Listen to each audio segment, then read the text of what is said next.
Okay, sounds good. All right. All right. Just come on 1.5 hour call so we know when you want to end it. Okay. You're live. Go ahead. All right. Good. Hi, everybody. Hi. This is Gabe Ignetti, and this is the Ecomodernist Soapbox.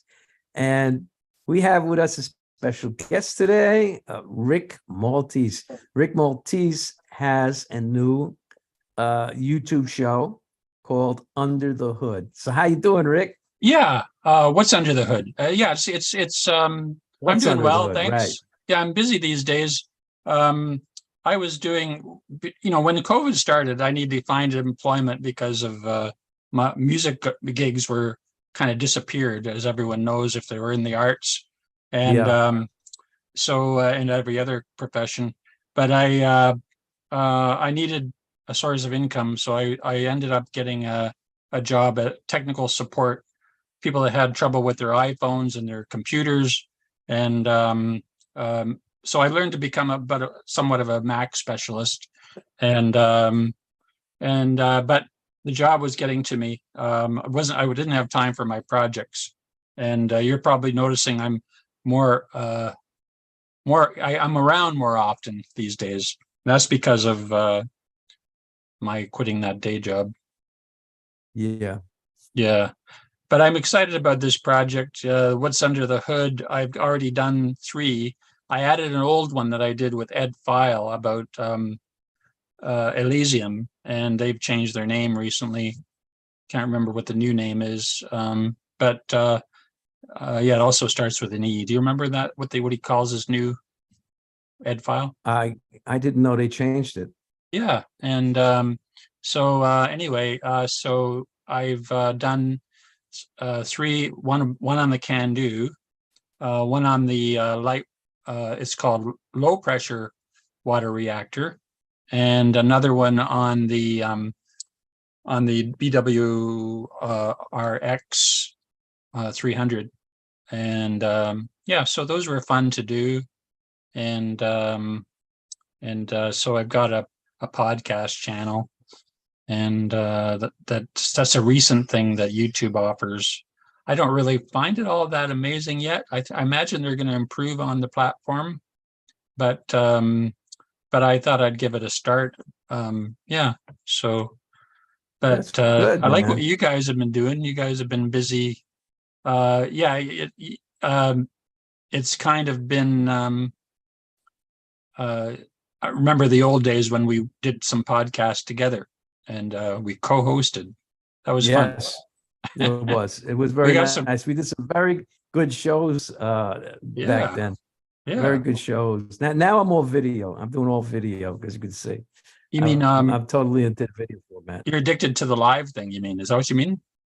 Well, not just the live, we have. Oh, not just audio. Yeah, I see what you mean. Yeah, before we had audio. That's right. We did video shows, and of course we edited, and we're we run every week, and we have all kinds of people, like we had Andino, what's it? Adriano Andino, the Space Renaissance Initiative, which the Ecomodernist Society has since become a member organization within that umbrella. It's a nonprofit umbrella organization. They're advocating for the colonization of space, and so yeah, which is I think extremely important because we talk about, as eco-modernists, we talk about how innovation overcomes the resource scarcity problem, but unless we could get into space, it'll be like kicking the can down the road, and it'll if we don't get into space and we don't start mining it, we are gonna run out of things. I noticed that. Yeah, so you asked that question to Steve Boyd about the possibility of using no gravity to work on certain processes, to work with substance and chemicals. Yeah, that's pretty exciting too. Oh yeah, and his answer was very interesting as well. Now there's a guy that's entertaining to listen to. I encourage people to watch it if they haven't, and Yeah, Stephen's great. He's been around for a while. He was regular at the Thorium Energy Alliance conferences. And Yeah. I remember back then where I I admired this nerd. Like he was like a guy that spoke above most people's head. Like unless you're right into what he's doing, people like Kirk Sorensen would know what he's talking about, and some of these advanced level molten salt reactor guys. But yeah, so he's a chemist, and Yeah. definitely I support everything he does.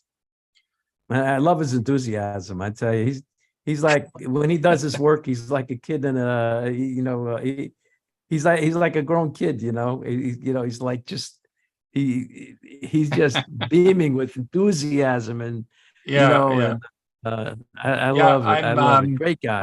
I'm trying to get him on my podcast. What's under the hood? He'll come Yeah, on. He'll come yeah. on. He will. Yeah, and he's got a lot to say. He knows so many things in so many areas. So you just have to choose a focus, and he'll be glad to yeah, help me to get that started. The other thing I was noticing is that you've now you're on Wednesdays. You had Sundays going for a while, We do have Sundays going as well. so you got them both Sundays going. is yes. Yeah, Sundays Ecomodernist channel live. And that's the main program. We got the big people on, yeah, but we have this show is really it's kind of what it says in the title. It's the Ecomodernist Soapbox. It's just like we rap, we talk, we yeah, rant, whatever it is. Well, yeah, sure. And that's fun. It's fun to listen to too. I think for You people who don't do any you know. scripting? Like, I mean, clearly you must have done some scripting with Stephen Boyd. Well, yes, for the regular show I do scripting, but in this one we just rap, Yeah, and yeah, that's the deal. But it's all it's fun, and it's look, it's always fun when we talk. yeah. You're an interesting guy. I think I'm an interesting guy, right? Sure. So, Yeah. not to toot my own horn, but I mean, of course, I don't know how many people find your background kind of humorous there. A replace fossil, not nuclear. Remember polio. yeah, out of the way. Vengeance, not GMOs. You got your pet peeves in there. Vengeance love GMOs. What's that? What'd you say, Rick? You got your pet peeves in there, as they say. Yeah. Remember polio? I don't. I gotta don't get vaccine. that Save Yeah, Diablo same kind of vibes. hidden in the background there. That's one of the people I'd like to get on my show. The Diablo reactor is yeah. kind of a fascinating one because it's one of the few that has the desalination, and I like that idea of Good. being able to produce fresh water. I imagine that that I don't know what percentage of the reactors in the United States are near large bodies of water, but I'd say probably more than half, right? Yeah, I have no idea. That'd be good to figure out because I mean, if they all started producing fresh water, I mean, there's places that really need it, like San Francisco, especially California, man. I mean, oh God, yeah, yeah, if they didn't shut those reactors down, they could have been desalinating. yeah. So it's just a shame. I don't know if they are still, if they're capable of bringing them back. I remember we did a show. I did a show that we ended up not putting on, but it was with I forget the guy's name. He's an engineer, a nuclear engineer, and an energy economist both. And he was saying that I asked him. I says, when can these reactors are shut down be brought back? When they really shut them down permanently. He says yes. He says, but the NRC does not have any protocols for doing it. They don't allow it. They go, they have to set up a thing. Here's what you do. Here's the safety rules, blah, blah, blah. Right now, you can't do it. Everything with the NRC seems to be, you can't. But I think it seems to be changing though. I think things are coming around our way though. Well, you know? the Diablo was saved by the government giving over $1 billion, I think, to rescue them. Yeah, And that's Palisades is going to be the same thing, I think, because the Palisades is already shut down, but they're talking about reviving it. And so that's yeah, that's unfortunate whenever you see any reactor being shut down. yeah, yeah, it Yeah, is. It is. but It is. but I mean, Yeah, with what's under the hood, the I guess I should say the motivation for it was because I was going to ask you that. Yeah, go ahead. what we all notice, I think, is that we tend to shy away from going into details about the technology because we don't want to alienate our public. We don't want to say, okay, these guys are too nerdy. Uh, but I decided I Right. wanted to be nerdy. I wanted to get right into the details because I don't want to be apologetic. I want the people that can benefit. Like we already preach to our choir. Well, our choir might need a little bit more brushing up on the details of how these reactors work, right? Yeah, I do. Yeah. Yeah. Yeah. So I wanted to do that to help people, like especially students who there's the potential to get them to learn and go to school and figure out what Right. schools are good. And that's yeah. So that one of my shows that I have planned is to talk about where you can go to school to study nuclear energy in the United States, and which ones Good. have strong programs. Yeah, that'd be good. And the other thing is, I for a while you probably remember I wrote that book, Energy Reality, the Necessary Renaissance. And Yes. I never did get it properly published. I actually formatted it, got a nice looking book cover and everything, but couldn't find a publisher. So I feel like That's hard. I That's let hard. people down a little bit, not doing that, not getting that. But I did have quite a bit of support. So now I thought, well, I'd revive now that I have more time on my hands. I'd revive some aspect of my activism, my advocacy, and then having a show like this could be really Yeah. useful. You know, But couldn't you self-publish? I could have, and I'm still thinking of that as a resort. But I have to rewrite it now because it's already out of date. Wow. Yeah, it's funny Yeah. how things go out of date. That's a big project. That's a big project. So Yeah. you did 3 shows. You covered the Can Do. Yeah, You covered the BMX.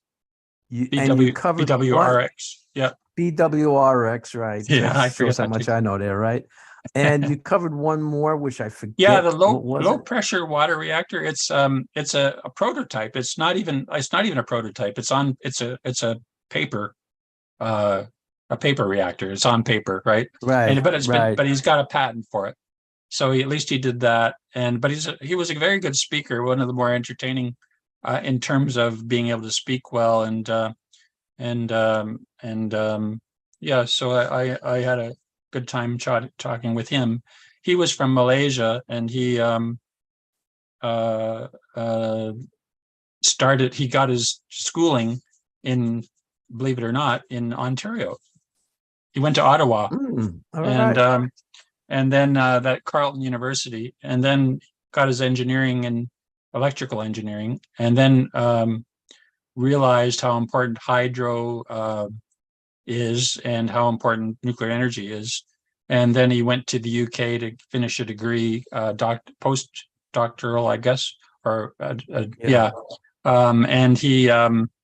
And he got his degree in UK, and now he's back in Malaysia. But that's after he finished.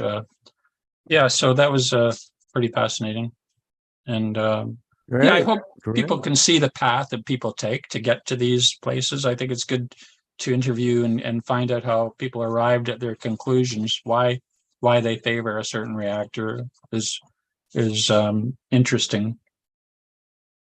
Right. So And what, go ahead. I'm sorry, Rick. I was going to say I was teaching you Yeah. more about the can-do. Yeah, I told you a few things you didn't know recently, right? Yeah, I Yeah. know you did. So the can-do You is did. kind of neglected because everyone thinks that it's heavy water. And well, heavy water has its advantages and disadvantages, but it's like apparently quite expensive. We've got this really cheap fuel, but we've got this expensive process to make the heavy water. But the interesting thing about heavy water is it's recyclable. You don't have to. It doesn't boil away. It gets reused. So that's pretty Wow. fascinating. Okay. Yeah. Right. Right. So a Candu reactor is more expensive than a regular light water reactor?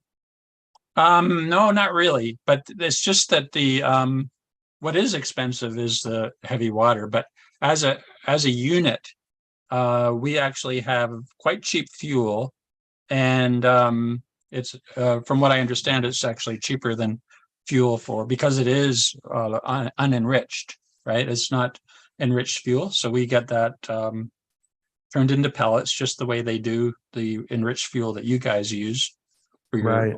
PWRs. And but we have such good performance that it pays itself off pretty fast. And Right. so the can-do reactors are extremely safe. More And safe than a regular light water reactor, Rick? yeah, because it's lots of passive safety built in. And the passive safety is multiple levels of passive safety. Um, so so it's almost impossible to melt down. It would shut down before it melted down. And yeah, so so that's pretty good. And what I discovered recently is Edward Teller back in '74. He came to Toronto for a kind of a silly show in a way. It was called The Great Debate, and he had to I think I confront remember that. an anti-nuclear guy, and during that he lost the debate to the anti-nuclear guy, which is terrible because, Really? and you know why? Because Edward Teller has this really thick accent, and I think he alienated his audience. It was a bit hard to understand what he was saying half the time, and Yeah.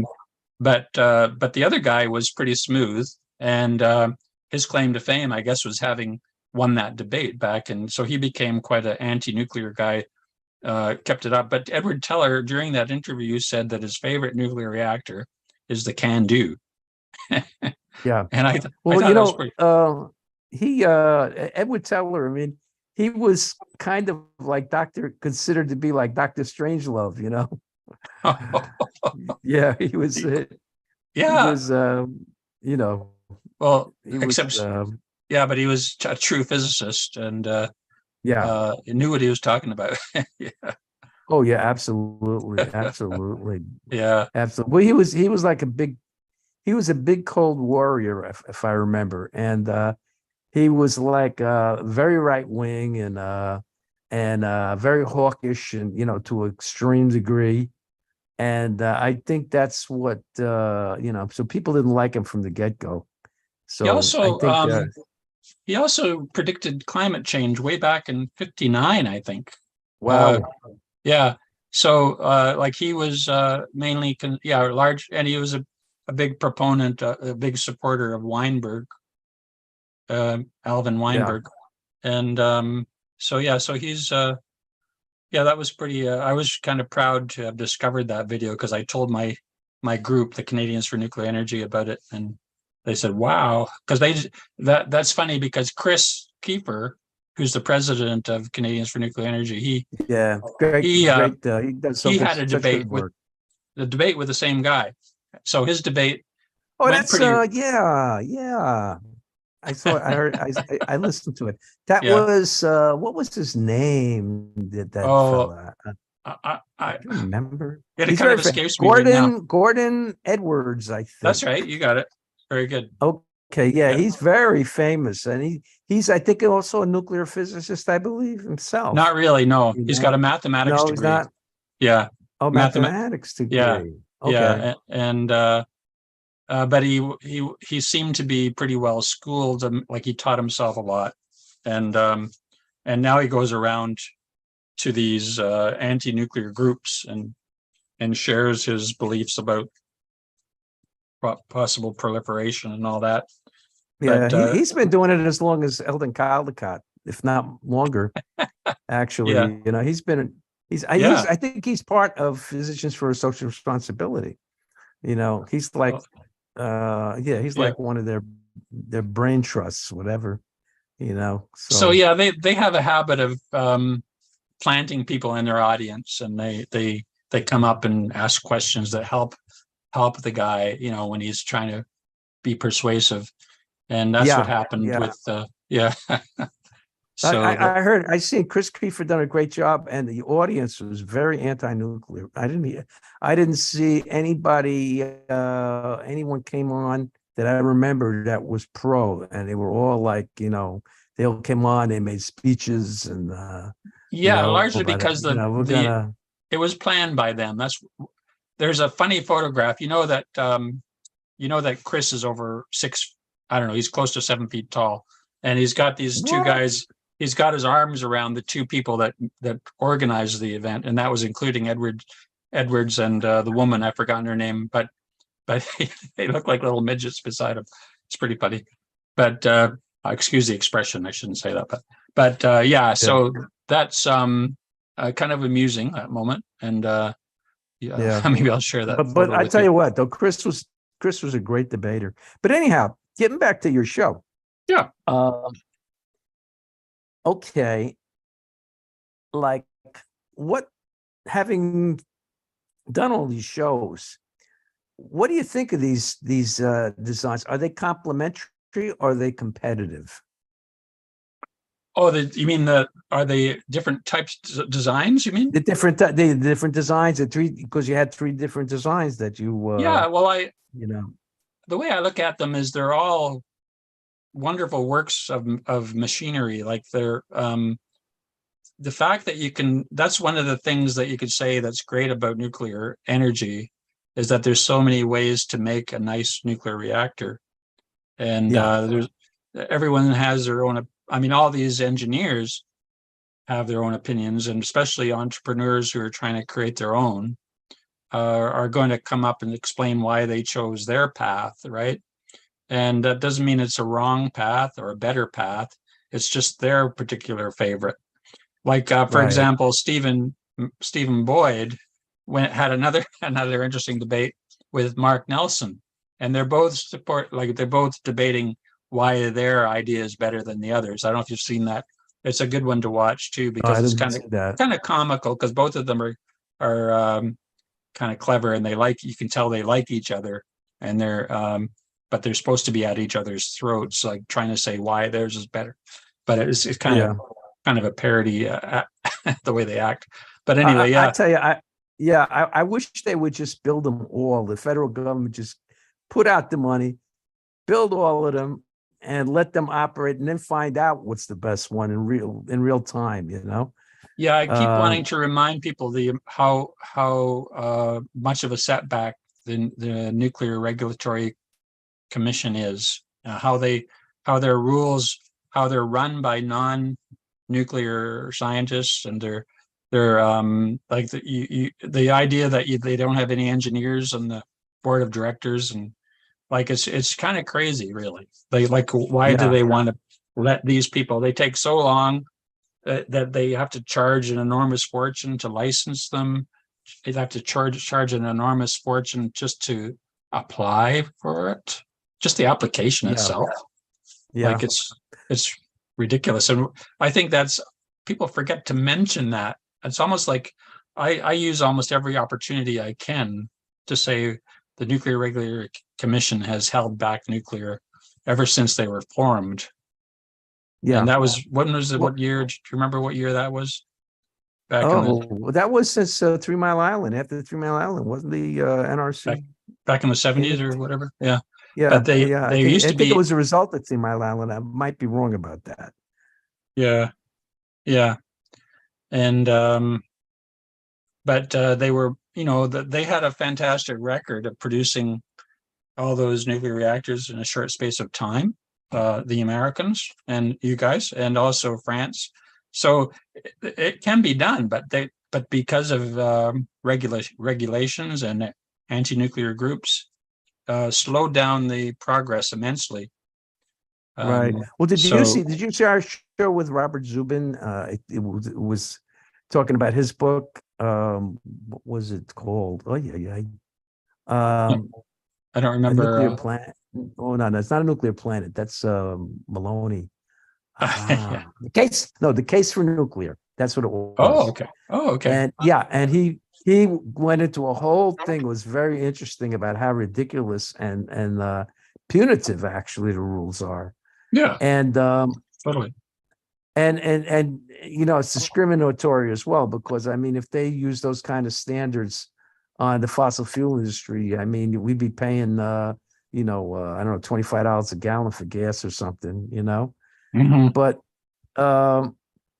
But there's a new just to let our audience know, we have this new Supreme Court, and this will be bad. I think this will turn out to be really bad for a lot of industries, because it's gonna this new case is coming up that might end up deregulating everything.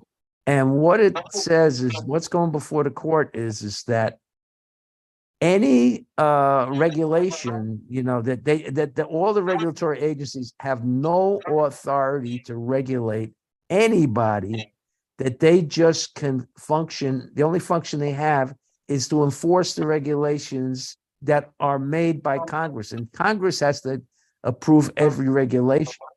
So all of the rules of the NRC would end up going out the window. And Yikes, that way, yeah, not just the NRC, but it will be the EPA and everything. So watch out what you eat that comes from the United States. But the nuclear reactors, they'll be able to do any damn thing they want. If well, that thing we often use the Yeah. comparison of how China operates compared to North American countries like Canada and US. Right. And they are building reactors at a high pace, right? And they don't have to abide by the regulatory companies, or the regulatory, sorry, they're not companies or organizations. And but that's why they're successful. So we kind of admire them, right? We admire them because they can get the stuff done.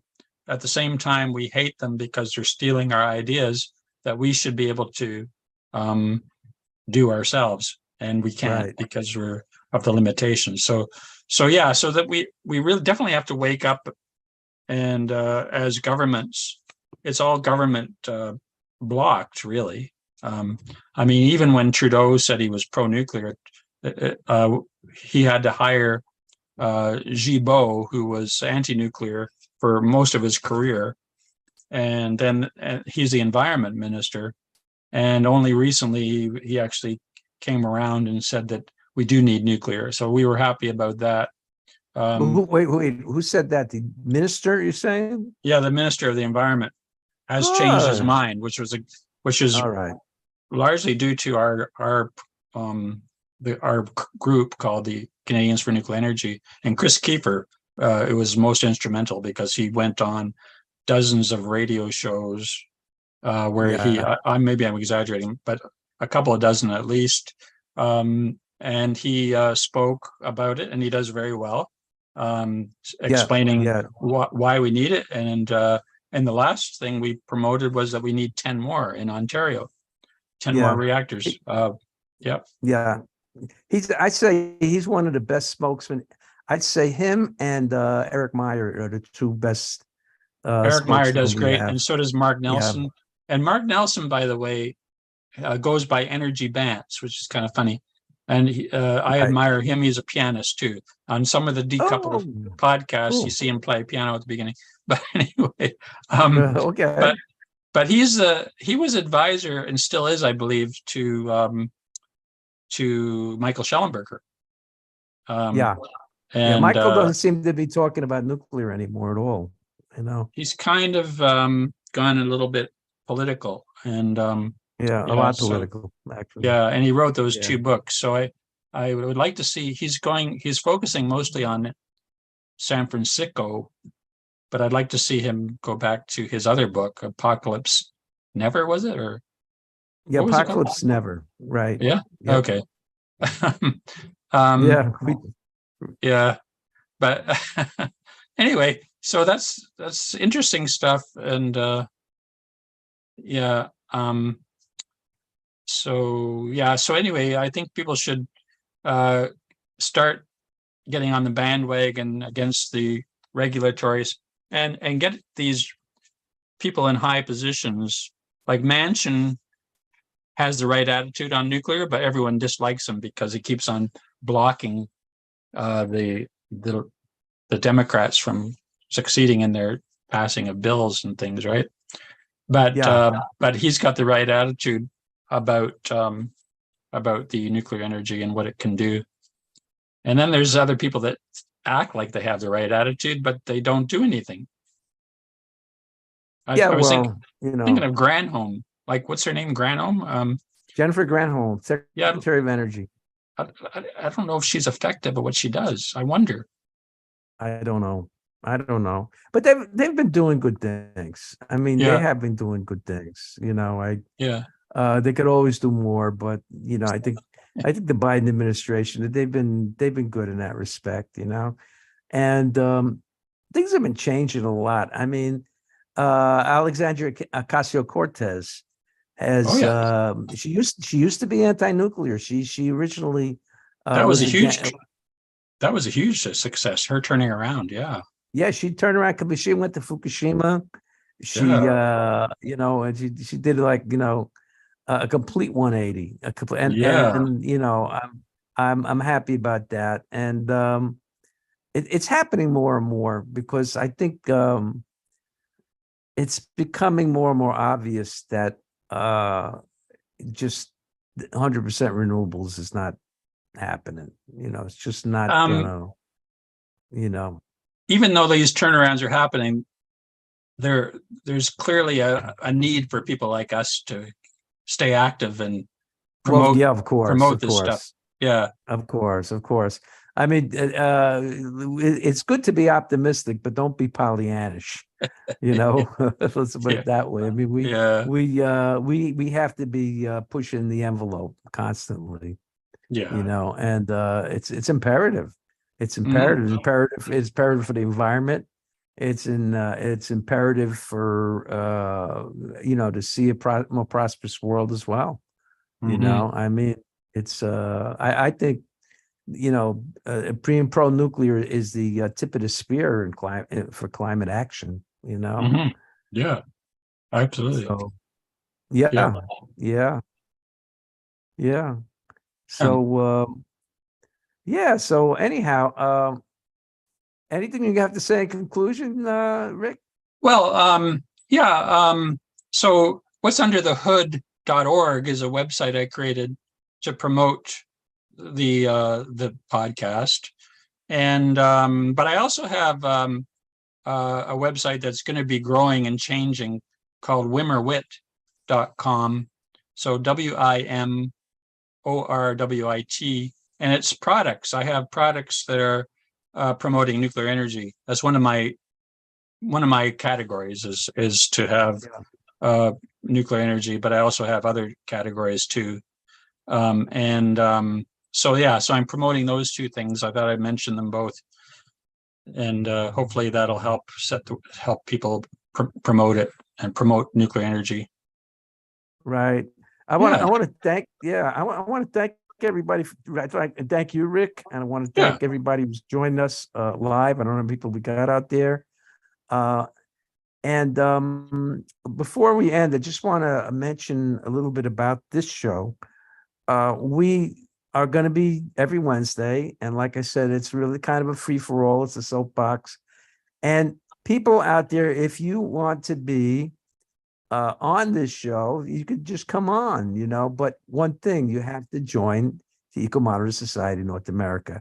And it's as simple as a dues of $2 a month, either that or a commitment to volunteer time to us to build our organization. You don't have to donate, but time you could money you could donate time as well. But like for example, Rick, he's been our he's been our recording secretary, and he's also our webmaster as well. I didn't mention that, and thank you, Rick, for all the help you've given us. He's done a lot of work over the years for us, and really appreciate it. So I'm gonna be saying bye bye to everybody, and Rick, take care, because I'm gonna end this right now. Okay, And bye. yeah, take care, everybody, and we'll see you next week. Okay, thanks. All right. Cool.